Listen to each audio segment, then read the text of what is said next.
physically, spiritually, the Greeks will conquer the Romans. And the main issue is Homer. So his solution is to destroy Homer. You can't burn books because there aren't that many books, and also people have memorized Homer. So you need to corrupt Homer. And the solution that he devises is called the Aeneid.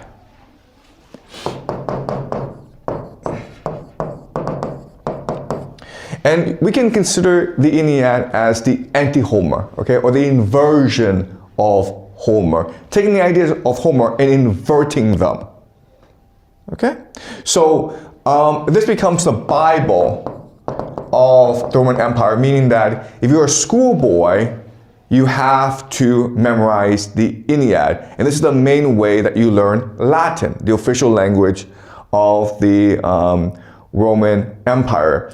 And so whereas Homer will give us Greek civilization and the birth of Western civilization, the Aeneid will create the Dark Ages, about 1,000 years when Western creativity ends. And then someone will emerge who will recognize the evil that is the Aeneid. And he will create an antidote to the poison that is the Aeneid. And this person, of course, is called Dante. Okay? And so what we'll do is we will read the Aeneid for the next 2 weeks and understand how it poisons and corrupts Homer. And then this will lead us to the Divine Comedy, which is really the liberation of the human soul from the poison that is the Aeneid. Okay? All right. So some basic background about the Aeneid. So the Aeneid, what it does is it replicates both the Odyssey and the Iliad. The Aeneid is 24 books. The first 12 books models off the Odyssey. The last 12 books models off the Iliad. So the story begins when Aeneas, he is one of the survivors of the fall of Troy. Okay? And so he takes his father and his child to go off to the Italian peninsula because the gods have told him that he is fated, he is destined to found the Roman Empire. And that's why the gods had to destroy Troy in order to create the Roman Empire. But as he sails to the Italian peninsula, there's a shipwreck and he lands in Carthage. Okay? Carthage.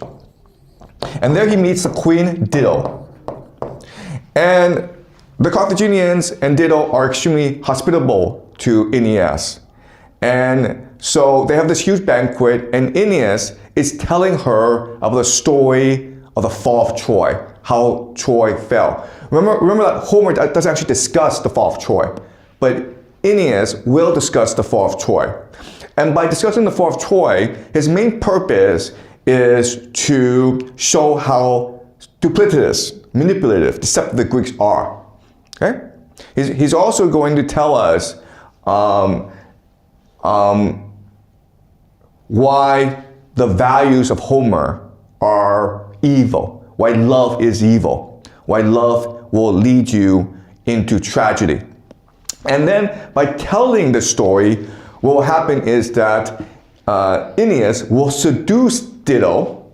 Dido will fall in love with him, because not only is he brave and handsome, but he's also a great poet. He's able to tell the story in a beautiful manner. And so they fall in love, okay? All right, so this is the beginning of the Aeneid. And so what we're going to read first is Aeneas' story of the fall of Troy. It begins when the Greeks pretend to leave the beaches of Troy, and they leave behind a wooden horse, okay? And there's a huge debate among the Trojans as to what to do with this horse. And they decide, basically, we can't take a risk. Let's just destroy this horse, throw it into the sea. And then what happens is that a Greek soldier emerges, and he's a prisoner. He was caught by some shepherds, and he tells the story of the Trojan horse and why it's really not a threat to the Trojans. In fact, it's a gift from the Greeks to the gods. So because it's a gift to the gods, you cannot destroy it, because then you piss off the gods. Okay? And what this is going to show us is that the Greek culture, philosophy, theater, rhetoric, it's all one of deception. The real Trojan horse is Greek culture.